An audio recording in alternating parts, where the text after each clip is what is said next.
우리에게 주시는 주님의 말씀은 마태복음 28장 16절에서 20절까지입니다. 네, 1장 1절에서 17절까지 족보를 우리가 좀 읽고 그 다음에 마태복음 마지막인 16절에서 20절까지 읽어야 되는데요. 시간상 28장만 읽도록 하겠습니다. 28장 16절에서 20절까지의 말씀입니다. 다 찾으셨으면 마태복음 28장 16절에서 20절까지 말씀을 한 목소리로 같이 읽겠습니다. 같이 읽습니다. 열한 제자가 갈릴리에 가서 예수께서 지시하신 산에 이르러 예수를 배웁고 경배하나 아직도 의심하는 사람들이 있더라. 예수께서 나와 말씀하여 이르시되 하늘과 땅의 모든 권세를 내게 주셨으니 그러므로 너희는 가서 모든 민족을 제자로 삼아 아버지와 아들과 성령의 이름으로 세례를 베풀고 내가 너희에게 분부한 모든 것을 가르쳐 지키게 하라. 볼지어다 내가 세상 끝날까지 너희와 항상 함께 있으리라 하시니라. 아멘.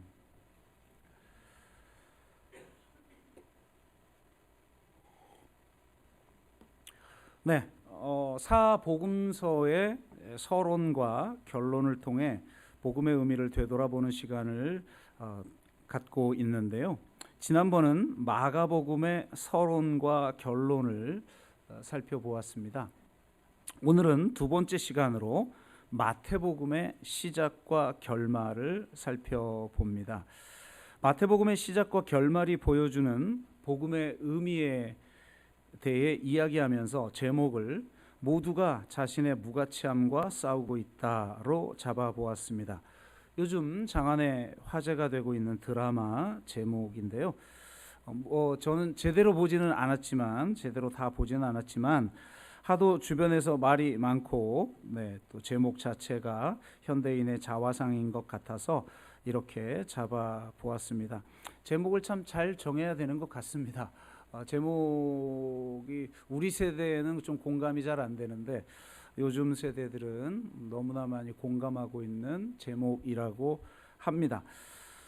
모두가 자신의 무가치함과 싸우고 있는 현대인들을 향해 마태가 어떤 메시지를 주는지 살펴보도록 하겠습니다. 마태의 서두는 족보입니다. 여러분이 지금 마태복음 1장 1절 쫙 펼치면 족보가 시작됩니다. 그래서 사람들이 성경 읽독하려다가 마태복음 1장 1절에서 시험에 들어서 포기를 하죠. 누가 뭘 낳고 읽다가 졸려서 이제 일독을 포기한다고 하는데요. 굉장히 중요합니다. 마태는 왜 족보로부터 시작하는가? 이게 굉장히 중요한데요. 아브라함과 다윗의 자손 예수 그리스도의 계보라 이렇게 되어 있죠. 이 계보 자체가 구약의 역사를 극도로 축약한 요약본이라고 할 수가 있습니다. 그러니까 예수님께서 이 성경의 구원의 내러티브, 구약 전체를 통해서 보여주고 있는 이 구원의 이야기에서 서술하는 이스라엘의 역사의 결과이자 목표라고 하는 걸 보여주기 위해서 족보로 시작하고 있다는 겁니다. 예수님은 아브라함 언약을 완성할 새로운 아브라함이요 이상 왕 다윗과 같이 공평과 정의를 실현하여 이스라엘을 회복할 새로운 다윗이자 새로운 성전을 건축할 다윗의 후손이며 새로운 출애굽을 일으킬 새로운 모세입니다. 마태는 특히 아브라함, 다윗 그리고 모세라고 하는 세 인물을 통해서 하나님의 구원 이야기를 축약하죠. 왜 그럴까? 우리는 그 이유를 알기 위해 창세기 1장에서 11장에 해당하는 원역사에 대해서 알아야 합니다. 창세기 1장에서 11장은 굉장히 독특한 장르죠. 그래서 엄청난 신학적 논쟁이 있고 또 깊이 연구를 해야만 그 뜻을 알 수 있는 말씀인데요. 창세기 1장에서 11장은 과학적이고 역사적인 사실이라기보다 구속사가 시작되기 전에 보편사를 고대 근동의 신화적 언어로 설명한 신학적 진실이라고 할 수가 있죠. 창세기 1에서 11장의 원역사를 한마디로 요약하면 에덴에서 바벨로입니다. 지난 부활주일에 참 사람에 대한 말씀을 나누었습니다. 인간은 하나님의 형상대로 지음받았다는 거죠. 하나님의 형상대로 지음받았다는 것은 우리가 참된 사람으로 창조되었다라는 것이고, 그 하나님의 형상은 바로 예수 그리스도임에 대해서 우리가 같이 나눴죠. 그래서 예수 그리스도는 인간의 실질적으로 궁극적 목표를 온전하게 실현하신 분이다, 이렇게 말씀을 좀 나누었는데요. 하나님의 형상으로 창조되었다는 건 하나님을 경외하고 서로 사랑하며 낮아짐으로 세상을 민주적으로 섬겨야 하는 대리 통치자, 즉 왕으로 세워 온 세상을 하나님의 나라로 만들고, 동시에 원형적 성전인 에덴에서 우주적 성례를 집전하는 제사장으로 부르셔서 온 세상을 하나님의 성소로 만드는 사명을 주셨음을 의미하죠. 이것의 궁극적 완성은 주님이 재림하실 때 새 하늘이 이 땅에 내려와 새 땅과 연합할 때, 이제 하나님이 만물 안에서 충만해지는 그런 이제 재창조가 이루어짐으로 최종적 완성을 이루게 되죠. 근데 여하튼 이런 목적으로 인간을 창조하셨습니다. 그러니까 참 사람이란 왕 같은 제사장으로 세우셨다는 의미인 것이죠. 그러니까 우리가 참된 온 우주의 왕이신 하나님을 아버지로 둔 왕의 자녀이고, 우리 자신이 이 대리 통치자, 하나님을 대신하여 이 세상을 통치하는 왕 같은 존재다. 또 바로 이 온 세상이 하나님의 성전이 되도록 하기 위해서 부름받은 제사장이다 라고 하는 게 이 창세기의 핵심 메시지죠. 그러니까 우리가 얼마나 영광스럽고 존귀한 존재인지를 알 수가 있습니다. 하지만 안타깝게도 인간은 참된 자기가 되는 것에 대한 절망적인 거부로 왕 같은 제사장으로서의 사명에 실패하죠. 이처럼 태초의 죄는 자기 비하와 자기 거부의 죄다, 이런 말씀을 부활절에 우리가 나누었습니다. 자기 비하와 자기 거부로 인해 스스로 비참해진 자는 자신의 비천한 모습을 혐오하지요. 자기 거부는 자기 혐오로 발전합니다. 인간은 자기 혐오로 인해 자기 자신에게 고통을 주는 존재예요. 그러니까 누가 누구에게 고통을 주는 게 아니라 실상 스스로가 스스로에게 고통을 주는 존재인 것이죠. 이것이 인간의 아이러니입니다. 모든 인간은 이처럼 자기가 부여한 자신의 무가치함과 싸우고 있습니다. 그리하여 하나님이 부르시는데도 아담처럼 두려워 숨습니다. 그리고 자신의 모습이 부끄러워 나뭇잎으로 치부를 가리죠. 대상이 있는 두려움을 우리는 공포라고 합니다. 그런데 특별한 대상 없이 두려운 것을 우리는 불안이라고 합니다. 존재론적 불안을 안고 사는 존재, 이게 인간이죠. 인간은 불안으로 몸서리치는 존재입니다. 또한 자기 혐오로 인한 부끄러움을 가리려고 온갖 이데올로기, 정체성, 딱지, 조건, 성취, 가면 등으로 자신을 가립니다. 하지만 온갖 우상으로 자신을 가린다고 해서 자신의 무가치함을 가릴 수는 없는 노릇이죠. 그리하여 모두가 서로 안에 있는 그 무가치함을 간파하며 살아갑니다. 이처럼 자신의 무가치함과 싸우는 인간 안의 내면은 수치와 불안으로 가득 차 있죠. 이것이 성경의 진단입니다. 이 드라마에는 영화판에서 일하는 파리네라고 하는 감독들 혹은 뭐 영화사 그 대표 뭐 이런 사람들이 모여 있는데요. 그 중에서도 20년 넘도록 영화 하나 만들지 못한 무명의 감독 찌질함의 대명사가 주인공입니다. 이런 주인공은 지금까지 본 적이 없을 거예요. 왜냐하면 대부분의 주인공은 멋지죠. 나도 저렇게 되고 싶은 그런 주인공인데 이 드라마의 주인공은 찌질함의 극치를 달립니다. 이 황동만이 영화도 만들지 못하면서 영화를 너무 좋아하니까 뭐 이제 집에서 영화만 보고 있는 거예요. 그 형이 집안에만 틀어박혀 영화만 보고 있는 동생에게 물어요. 네가 원하는 게 도대체 뭐야? 데뷔야? 성공이야? 그랬더니 동생이 이렇게 대답합니다. 불안하지 않는 거. 그냥 불안하지만 않으면 돼. 난 이렇게 답합니다. 이 대사에 수많은 사람들이 자신의 마음을 들킨 것 같았다. 이렇게 반응을 하죠. 그러니까 요즘 대부분의 사람들이 이 불안 속에 살아가고 있습니다.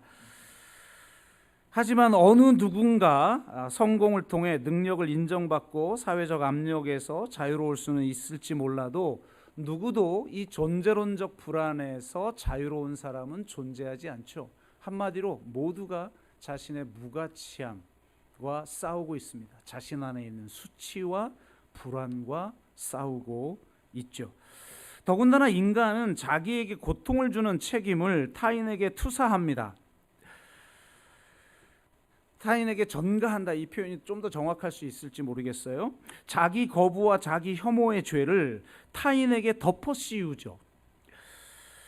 타인으로 인해 고통을 당할 수밖에 없었던 것처럼 자기를 정당화합니다. 이것이 바로 기만의 죄예요. 죄에는 세 가지가 있다고 그랬죠. 교만, 태만, 기만. 이 세 가지는 항상 동시에 작동합니다. 교만한 사람들 사실은 그 안에 자기 비하가 있어요. 그리고 신기한 건 자기 비하에 빠진 사람일수록 교만해요. 남을 무시하고 조금이라도 자기가 더 나은 것들을 들추어내고 타인을 혐오하죠. 그러면서 자기를 정당화합니다. 다 너 때문이야 라는 거죠. 지금 내가 행복하지 못한 이유는 바로 너 때문이야. 이 세상 때문이야. 뭐 환경 때문이야. 내가 이렇게 태어나서 그래. 뭐 온갖 이유들을 댑니다. 이처럼 자기 거부와 자기 혐오로부터 타자 거부와 타자 혐오가 생겨나지요. 그래서 아담의 아들 가인이 동생 아벨을 죽인 것, 바로 이것이야말로 타자 거부와 타자 혐오인 것입니다. 이걸 뭐 영화 대사로 이야기하자면 이렇게 말할 수 있겠죠. 넌 내게 모욕감을 줬어. 유명한 영화죠. 자신의 무가치함을 들추어낸 아벨에게 수치를 느끼고 가인은 그것을 견딜 수 없어 합니다. 가인은 자신의 무가치함과 싸우고 있었기 때문에 결국 타자를 죽일 수밖에 없었죠. 이것이 성경이 보여주는 우리의 실상이에요. 우리의 감추고 싶은 깊은 내면이죠. 따라서 타인의 무가치함을 조롱하는 행위는 실상 자기의 무가치함과 싸우는 인간에게서 발생하는 행위예요. 자신의 무가치함을 넘어선 사람은 남을 무시할 필요도 없어요. 비교할 필요도 없어요. 어떤 조건과 딱지로 자신의 가치를 평가하지도 않죠. 그런데 자신의 무가치함과 싸우고 있는 사람들은 끊임없이 타인의 무가치함을 조롱합니다. 너는 그래서 성공하지 못하는 거야. 넌 그래서 사랑받지 못하는 거야. 이 한심한 인간아 라고 생각하죠. 따라서 타인의 무가치함을 조롱하는 행위는 다시 말씀드리지만 자신의 무가치함과 싸우는 인간에게서 발생하는 현상이라고 할 수가 있습니다. 여자 주인공이 있어요. 도대체 둘이 안 맞습니다. 제가 봐도. 보통 남자 주인공이 멋있잖아요.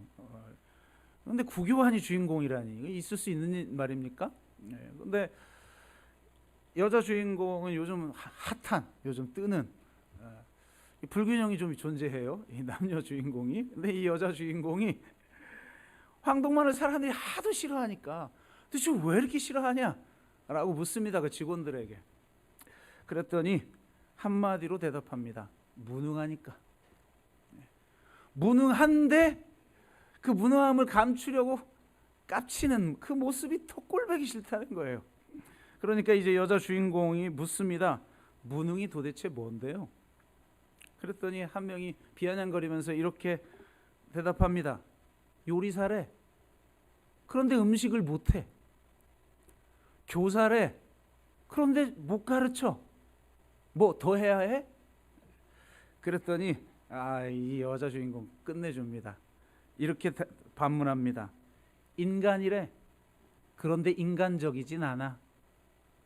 이게 최고의 무능 아닌가요? 전부를 돌려까 버렸죠. 그러면서 그 현상에 대해서 이 여주인공은 이렇게 얘기합니다. 자신이 역겨운 건 바로 황동만의 무능을 조롱하는 저들 안에 있는 나약함이라는 거예요. 그러니까 저들 또한 자신의 무가치함과 싸우고 있다는 걸 간파해요. 그리고 그 무가치함과의 싸움에서 패배한 그 나약함이 타인을 조롱하게 만들었다는 걸 간파합니다. 되게 예리하죠. 그런데 바로 이게 성경이 지금 인간 사회를 진단한 내용입니다. 여하튼 자기 거부와 자기 혐오의 죄, 즉 태만의 죄로 인해 사명에 실패한 아담은 정원 성전인 에덴에서 쫓겨남으로써 하나님의 관계적 임재를 누리는 안식의 복을 빼앗겼고 하나님의 형상은 심각하게 훼손되었으며 왕적 통치권, 하나님이 우리에게 주신 왕적 통치권은 사단에게 넘어가 버립니다. 쫓겨난 아담의 후손들을 통해서 세상은 폭력으로 가득 차게 되었고 의식적 부정함과 도덕적 부정함이 가득 차서 더럽혀졌으며 만인에 대한 만인의 투쟁 사회가 되어 버렸습니다. 모두가 자신의 무가치함과 싸우고 타자를 혐오하고 폭력을 행사하는 사회가 되어 버린 것이죠. 그래서 하나님이 심판을 하여 노아의 홍수를 내려 이 세상을 정결케 하고 리셋하였지만 에덴의 동쪽으로, 그러니까 여기 성경에서 말하는 에덴의 동쪽은 타락의 방향성이에요. 상징적 용어예요. 에덴의 동쪽으로 이동한 인간들은 결국 소수만 자신의 가치를 증명하고 대다수는 무가치함과 싸우는 불평등한 피라미드 체제의 정점인 짐승의 나라 바벨론의 본질을 드러내는 바벨탑을 쌓음으로 아담과 가인의 죄를 이어갔습니다. 그러니까 홍수 심판과 같은 것이 있어도 인간은 결국 이 바벨론과 같은 제국을 만들 수밖에 없다는 거죠. 역사상 애굽, 아시리아, 바벨론, 로마와 같은, 지금은 미국과 같은 소련과 같은 이런 거 할까요? 어쨌든 그런 제국을 만들어낼 수밖에 없는데 그 제국의 실상은 실제로 모두가 무가치함과 싸우는 만인에 대한 만인의 투쟁 사회가 되어 버렸다라는 거죠. 그래서 이 보편사의 그림은 에덴에서 바벨로라고 할 수가 있어요. 하지만 이 아담과 인류의 실패에도 불구하고 신실하신 하나님은 인간 세상을 온 우주를 회복하기를 원하셨습니다. 그래서 이제 하나님의 구속사가 시작되는데요. 왕국 이야기는 아브라함부터 시작되는 거예요. 1장에서 창세기 1장에서 11장까지가 원역사고 12장부터 아브라함을 부르시고 아브라함과 언약 맺는 내용부터 시작합니다. 그것이 하나님의 구속사의 시작이죠. 그래서 마태는 이 족보를 아브라함부터 시작하는 겁니다. 네. 아브라함이 누구를 낳고 망가진 세상을 치유하고 회복하고 창조의 목적을 성취하기 위해 하나님은 새로운 아담이자 새로운 왕 같은 제사장인 아브라함을 부르시고 그와 언약을 맺으십니다. 이 아브라함과 맺은 언약을 온전히 성취한 사람이 누구죠? 바로 이상왕 다윗입니다. 하나님 마음에 합한 자라고 하는 이 다윗 왕이야말로 이 아브라함의 언약을 온전히 성취한 왕이죠. 그는 공평과 정의로 이스라엘을 다스렸으며 다윗의 자손 솔로몬은 성전을 건축하였습니다. 그래서 족보는 철저하게 다윗을 강조합니다. 1장 1절은 아브라함과 다윗의 자손 예수 그리스도의 계보라 이렇게 되어 있지만 우리말 성경은 원어는 실제로 다윗의 자손이 먼저 나와요. 그리고 이 족보는 사실 그대로의 족보가 아니에요. 신학적 족보예요. 실제 구약을 읽어보면 좀 다릅니다. 그런데 아브라함부터 다윗까지가 14대, 그리고 다윗부터 바벨론으로 사로잡혀 갈 때까지가 14대, 그리고 바벨론으로 사로잡혀 간 후부터 그리스도의 탄생까지가 14대예요. 그러니까 14, 14, 14로 역사를 분석해요. 이 마태는. 왜 그럴까요? 이거 게마트리아 때문에 그렇습니다. 게마트리아는 옛 이스라엘의 전통적인 수비학으로 히브리 문자를 숫자로 치환하여 나타내므로 문장을 암호화하던 방법이에요. 대표적인 게 뭡니까? 666이죠. 666이 누구를 가리키는 거예요? 네로를 게마트리아 기법으로 숫자로 환산하면 666이 됩니다. 그래서 초대교인들은 로마를 바벨론이라고 칭하잖아요. 그리고 그 바벨론의 정체가 바로 666이다라고 하는 겁니다. 그게 네로 왕을 뜻하는 거예요. 여하튼 그런 기법이죠. 그럼 이 14가 뭐냐? 바로 다윗이에요. 다윗을 숫자로 치환하면 14가 됩니다. 그러니까 역사를 다윗으로 나눈 거예요. 네, 아브라함부터 다윗까지 14대 다윗부터 바벨론 포로 잡혀갈 때까지 14대 다윗, 그리고 바벨론 포로 잡혀간 때부터 예수님의 탄생, 이게 14대 다윗인 거죠. 철저하게 예수님이 다윗의 후손임을 드러내는 것이 바로 이 족보예요. 왜? 아브라함과 맺은 언약을 온전히 성취한 자가 다윗이기 때문에 그래요. 그런데 문제는 뭐냐? 그렇게 통일 왕국을 성취하고 그의 다윗의 자손을 통해 성전을 건축했는데 이후 이스라엘의 행보는 하나님의 기대를 저버렸어요. 우상 숭배와 불의를 저지름으로써 언약을 깨트렸고 성전을 더럽혔습니다. 그렇게 함으로 이스라엘은 열방과 만물을 하나님의 나라와 성전으로 세워야 하는 왕 같은 제사장으로서의 소명에 실패한 것이죠. 새 아담으로 부름을 받았지만 결국 그들은 옛 아담이 되어 버렸습니다. 이스라엘이 누적된 부정함으로 성전을 더럽혔기에 하나님이 더 이상 그 성전에 계실 수 없으므로 성전을 떠나죠. 여러분 예언서들 읽어보세요. 이스라엘 백성들이 어마어마하게 예배 드립니다. 뭐 예물 드리고 제사 지내고. 그런데 하나님이 역겹다고 그러죠. 너희들 나 지금 토 나온다. 너희는 내가 진정으로 원하는 걸 행해라. 공의와 정의를, 긍휼을 베풀어라. 이렇게 예언자들에게 이야기를 하죠. 그런데 결국 그런 누적된 부정함으로 성전을 더럽혀서 떠나버립니다. 하나님이 그 성전을 떠나버려요. 하나님의 임재가 없는 것, 그게 죽음이죠. 성경에서 말하는 죽음입니다. 하나님 없이 살아가는 삶, 아무리 세상에서 성공하고 잘났어도 인간은 하나님의 형상대로 지음받은 존재이기 때문에 하나님을 알지 못하면 공허한 거예요. 여러분 성공해보세요. 성공 다음이 더 힘든 거예요. 왜? 성공 다음에 밀려오는 그 공허를 어떻게 할 수가 없어요. 성취감이 제일 무서운 거예요. 더 큰 성취를 계속, 성취 중독이죠. 도파민 중독이에요.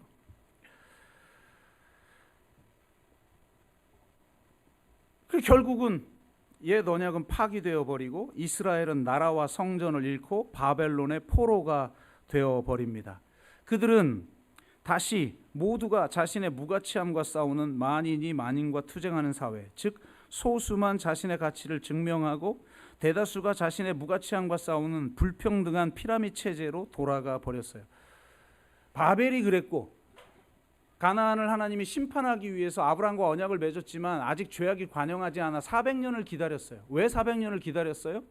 오래 기다리시고 인내하신 하나님이 기다렸지만 가나안은 이 피라미드 체제를 만들어 놓고 소수 왕족들 외에는 전부 신음하는 나라가 돼버린 거예요. 그래서 하나님이 이스라엘을 통해 심판한 거거든요. 그리고 그 가나안을 이스라엘에게 하사했는데 이제 이스라엘이 똑같이 돼버린 거예요. 똑같이 우상 숭배하고 똑같이 불의하고 똑같이 모두가 무가치함을 느끼는 사회를 만들어버리고 만인에 대한 만인의 투쟁의 사회를 만들어버린 거예요. 겉으로 예배는 드리죠. 근데 탐욕스러워요. 여러분, 우리 한국 기독교인이 솔직히 예배는 드려도 세상적이지 않지는 않잖아요. 별반 사실 다를 게 없죠. 그냥 종교심이 투철할 뿐이지. 그러니까 똑같은 세상을 만들어 버린 거예요. 하나님은 더 이상 이런 나라에 있을 수 없어서 그들을 바벨론 포로가 되게 하죠. 네, 그래서 이 족보에 그렇게 나오는 거예요. 바벨론 포로로 잡혀간 때. 이스라엘은 바벨론 포로 생활, 그래서 이스라엘은 바벨론 포로 생활을 끝내고 이스라엘을 회복할 다윗과 같은 새로운 왕을 기다렸어요. 메시아를 기다린 거죠. 또 새로운 출애굽을 일으킬 모세와 같은 예언자를 기다렸어요. 혹은 새로운 성전을 건축할 멜기세덱과 같은 제사장을 기다렸어요. 왕, 제사장, 예언자인 메시아를 기다렸어요. 메시아 대망사상이 막 충만했어요. 그래서 내가 메시아다 그러면서 혁명을 일으킨 사람들이 막 들끓었던 시대에 예수님이 오신 거예요. 마태복음의 계보를 읽다 보면, 그러니까 이 족보 1장에서 17장까지 있는 이 족보를 보면 이상한 점이 있어요. 여러분, 구약 성경에서 구약의 구원의 역사 속에서 제일 중요한 사건이 뭐죠? 구약 성경에서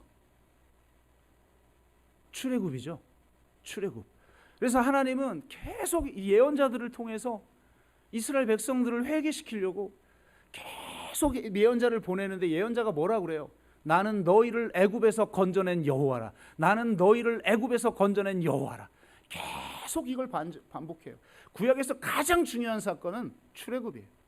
애굽에서 노예들을 해방하여 새로운 나라를 세우고 그 땅이 생명과 평화가 가득한 나라, 그리고 공평과 정의가 실현되는 나라, 정말 하나님만을 예배하는 나라, 그들 가운데 하나님이 임재하여 그 땅이 곧 성전이 되는 그런 나라를 세우기 위해서 이스라엘을 선택했는데 이스라엘이야말로 가장 하나님으로부터 멀어진 민족이 되어버렸죠. 출애굽이라는 게 가장 중요한데 여러분, 오늘 족보에 출애굽이 나와요, 안 나와요? 안 나옵니다. 1장에서 17장까지. 아니, 이렇게 중요한 구약을 축약한 구원의 스토리면 출애굽이 나와야죠, 반드시. 그런데 나오지 않는 이유, 그것은 지금이 그들이 이해하는 한 우리는 아직 애굽에서 출애굽의 해방을 맛보지 못했다. 우리는 여전히 바벨론 포로 생활을 하고 있다. 왜? 바벨론에서 돌아왔지만 그리스의 식민지가 됐고 그 다음은 또 로마의 식민지가 돼서 살아가잖아요. 그러니까 그들은 자신들이 여전히 바벨론, 그래서 로마를 바벨론이라고 부른 거예요. 로마의 식민지로 있으니까 우린 여전히 바벨론 포로 생활을 하고 있다고 이해한 거죠. 그래서 이 바벨론 포로 생활에서 우리를 회복시킬, 이스라엘을 회복시킬 메시아를 그들은 기대했던 거죠. 예수 그리스도가 바로 그분이잖아요. 그래서 여기 바벨론으로 사로잡혀 간 때라는 말이 4번이나 반복돼요. 이 족보에. 이게 중요한 거예요. 이게. 넓게 보면 이스라엘은 바벨론에서, 여러분 아브라함이 원래 고향이 어디예요? 메소포타미아 지역이죠. 거기서 가나안으로 온 사람이잖아요. 그런데 다시 바벨론 포로가 됐어. 그러면 이게 뭐예요? 가나안은 뭐라고요? 새로운 에덴이죠. 에덴에서 바벨, 이게 원역사라고 그랬잖아요. 그런데 이 구속사도 똑같아. 가나안, 새로운 에덴인 가나안에서 새로운 애굽인 뭐죠? 바벨론의 포로가 돼버린 거예요. 에덴의 동쪽으로 또 간 거죠. 그러니까 그들은 다시 애굽의 노예로 살아가고 있다라는 의식을 가지고 있었던 겁니다. 그래서 새로운 출애굽이 필요하다. 우리를 다시 애굽에서 건져낼 모세와 같은 예언자가 필요하다.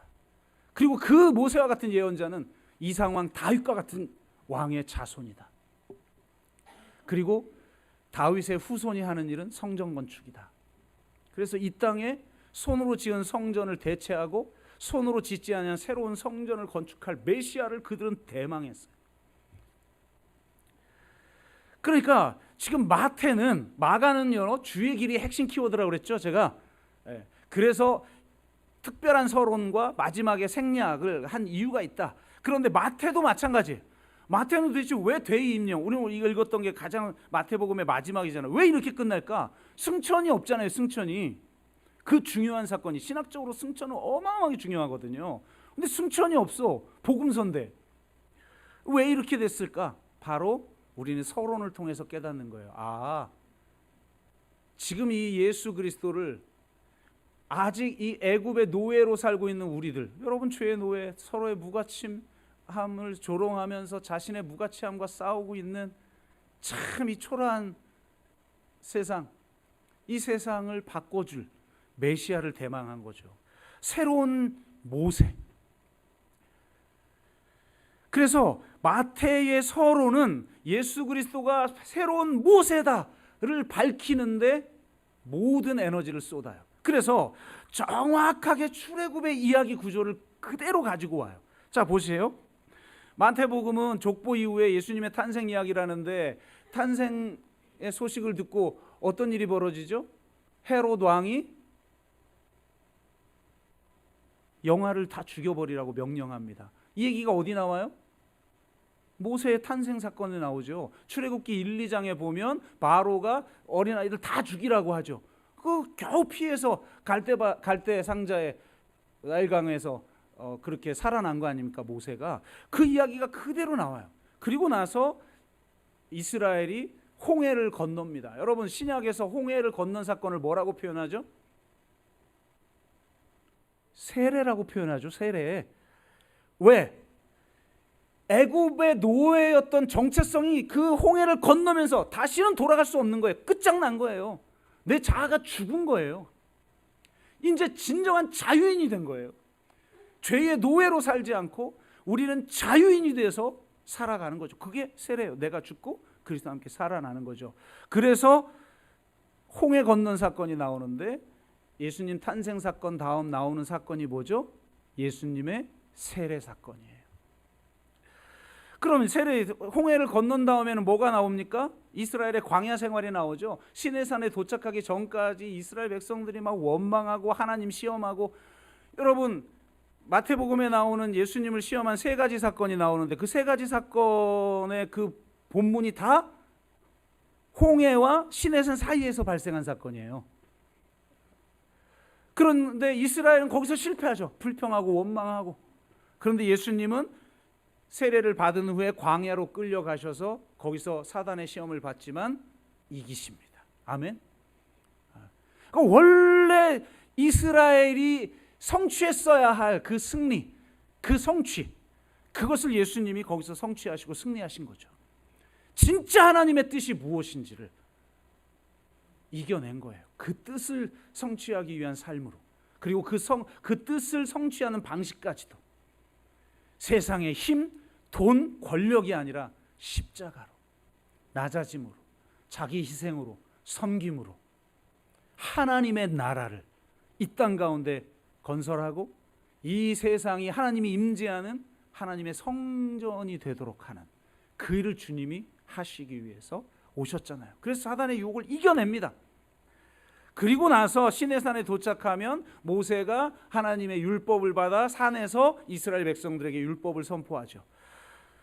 마찬가지입니다. 마태복음도 결국 그 시험을 이기고 나서 공생애를 시작하시는데 5장에서 7장까지 산상수훈, 새로운 모세가 새로운 시내산에서 선포한 새로운 율법인 것이죠. 여러분 사실 여러분 성지순례 가보시면 예수님이 산상수훈 그 사람들에게 가르쳤다라고 하는 곳에 가보면 산이 아니에요. 성지순례 가보신 분 아시겠지만 그냥 이렇게 바닷가에서 보면 이렇게 그냥 언덕이에요. 그냥 언덕 여기. 네. 이렇게 그냥 언덕이에요. 그래서 누가는 예수님이 산상수훈을 어디서 하냐면 평지에서 했어요. 그래서 평지 설교라고 그래요. 누가복음의 이 산상수훈은 말이 안 되네. 누가복음의 산상수훈은 평지 설교예요. 하여튼 평지에서 했다고 그래요. 근데 마태는 굳이 산에서 했다고 그래요. 산에서. 산이 없는데도. 왜 산에서 했다고 그래요? 신의 산. 새로운 신의 산에서 새로운 율법을 선포한 신학적 진실을 보여준 거죠. 그러니까 정확하게 출애굽기의 이야기로 마태복음 서론을 이야기하고 있다는 거죠. 예수님이 새로운 출애굽을 일으키는 새로운 모세다. 이게 서론에서 마태가 하고 싶은 거예요. 그럼 당연히 결론은 그것의 결론이겠죠. 그래서 우리 결론을 보시면 누가복음은 예수님이 어디서 승천을 하냐면 예루살렘 근처 베다니에서 승천을 합니다. 사복음서가 다 달라요. 근데 마태는 어디서 끝나죠? 어디서 끝나요? 오늘 우리가 읽었잖아요, 같이. 16절. 어디? 갈릴리에, 그게 중요해요. 그 다음 구절이. 지시한 산에서. 여기 또 산에서. 마태는 산을 좋아해요. 산에서 승천하셨는데 승천한 이야기는 생략해버리죠. 그런데 보세요. 이 산이 어디예요? 산상수훈을 선포한 새로운 신의 산이겠죠. 그곳에서 예수님은 대위임령을 내리십니다. 새로운 모세이신 예수께서 갈릴리에서 제자들에게 하나님의 나라의 지혜 헌법인 산상수훈을 선포하셨듯이 부활하신 예수께서 갈릴리에 지시한 산에서 제자들에게 모든 민족을 제자 삼으라는 위대한 명령을 선포하십니다.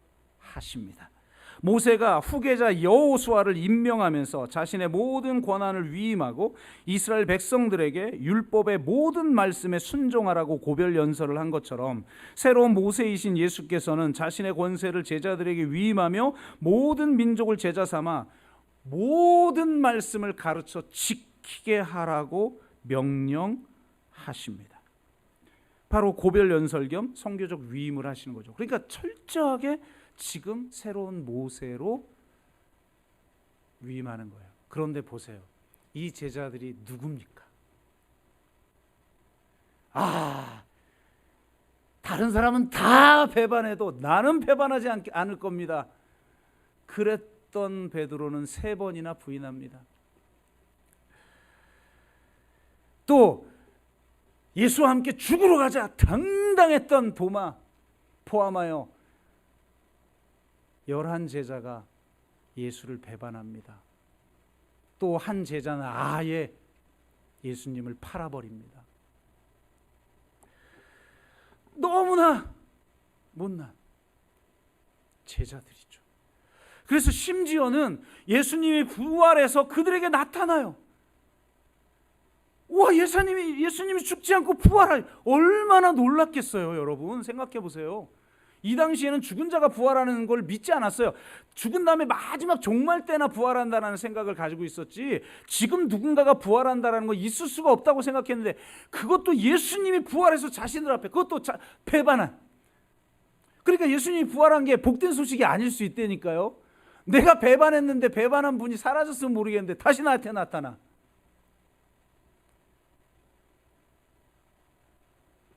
그러니까 얼굴 볼 면목이 없는 거예요. 내가 이래서 살아서 뭐하냐 이러고 부활한 예수님을 만나고 나서도 고향으로 돌아가서 오직 생존을 위해서 그물을 던지는 거예요. 그런 그들을 또 다시 찾아가죠. 다시 찾아가서 의심 많은 도마를 만나고 실망하여 돌아가는 엠마오로 가는 제자를 만나고 그물을 던지고 있는 그 제자들을 다시 만나는 거예요. 내가 살아 뭐해? 자신의 무가치함에 치를 떨고 있는 제자들에게 찾아가셔서 그들을 용서하시고 너희야말로 왕같은 제사장이다. 다시 사명을 회복시키셔요.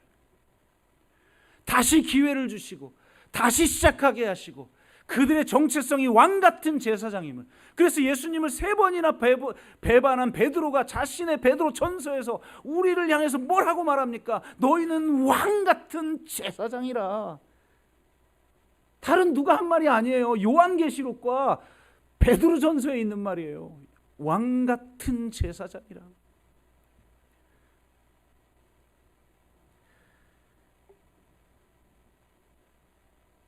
자신의 무가치함은 이 성공의 사다리에 오른다고 되는 게 아니에요.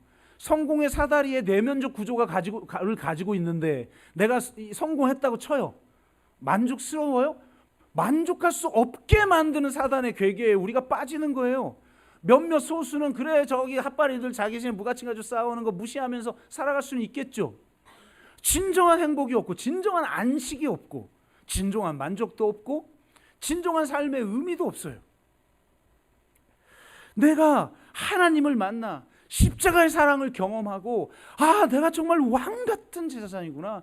하나님은 나를 사랑하시고 기뻐하시는구나. 끊임없이 실패하는 나라에게 다시 기회를 주시고 나를 다시 왕 같은 제사장으로 부르시고 사명을 주시는구나. 내가 이 세상 가운데 하나님의 나라를 세워나가고 이 세상을 하나님의 성전으로 바꾸는 일로 부르심을 받았구나. 그 삶의 이유가 있을 때 자신의 무가치함에서 벗어나는 거예요.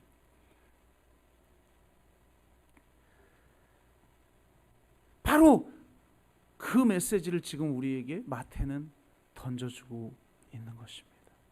여러분은 모든 족속으로 제자를 삼고 있습니까? 하나님이 분부한 모든 말, 내가 좋아하는 골라서 요절암송한 말씀 말고 성경 전체의 이야기가 나의 이야기가 됩니까? 여러분 정말 성경 전체의 구원의 이야기가 예수 그리스도의 이야기가 나의 인생의 이야기입니까? 그래서 내가 그 거대한 구원의 이야기의 일부이며 그래서 그것이 나에게 가치를 주고 내가 그 가치대로 살아가지 않는 삶은 의미가 없다라고 여기며 살아가고 있습니까? 그럴 때 불안에서 벗어나고 무가치함에서 벗어날 수 있는 겁니다. 여러분이 하나님의 형상임을 기억하십시오. 여러분이 왕 같은 제사장임을 기억하십시오. 그리고 한 번뿐인 인생 좀 멋지게 살아가십시오. 신상 명세서와 이력서는 좀 부족해도 그건 성경에서 6을 요즘 용어로 말하면 뭐예요? 신상 명세서예요. 신상 명세서 좀 부족하면 그냥 뭐 주눅 들어가지고 자신의 무가치함에 치를 떨고 제가 이번 주에 어떤 분들 오랜 벗들을 만났는데요. 요즘 아이들 진짜 저는 너무 부러운 가족이었거든요. 강남에 지나갈 때마다 거기에 몇십억짜리 집을 가지고 있는 집. 우리 집은 몇 천만 원 나와요. 그 집의 딸인데 문제는 주변 친구들이 더 부자라는 게 문제인 거예요. 이 사람은 집은 비싼 걸 가지고 있을지 몰라도 우리보다 많이 버는 것 같은데 목사 월급이 얼마나 됩니까? 그런데도 3명 키웠는데 그 1명 키우는데 둘 다 돈 잘 버는 사람인데도 부자들하고는 비교가 안 되잖아요. 그러니까 똑같이 미술 공부를 해도 여긴 다 해줄 거 다 해주는데 얘는 혼자 그냥 맨땅에 헤딩해야 되고 그러니까 그냥 정신병에 걸려가지고 나는 거지야 이러고 산다는 거예요. 우리가 볼 땐 너무 부러운데 강남에 사는데 30억짜리 집에서 사는데 모두가 자신의 무가치함에 사로잡혀서 살아가는 이 불행한 세상에서 여러분을 보낸 거예요. 그들을 제사 삼으라고, 그들을 성전으로 만들라고, 이 땅에 하나님의 공의와 정의를 실어나라고, 생명과 평화의 세상이 되도록 하라고 여러분을 보냈으니 그 사명을 온전히 감당하며 살아가는 저와 여러분 되시기를 주의 이름으로 축복합니다. 우리가 찬양하고 기도합시다.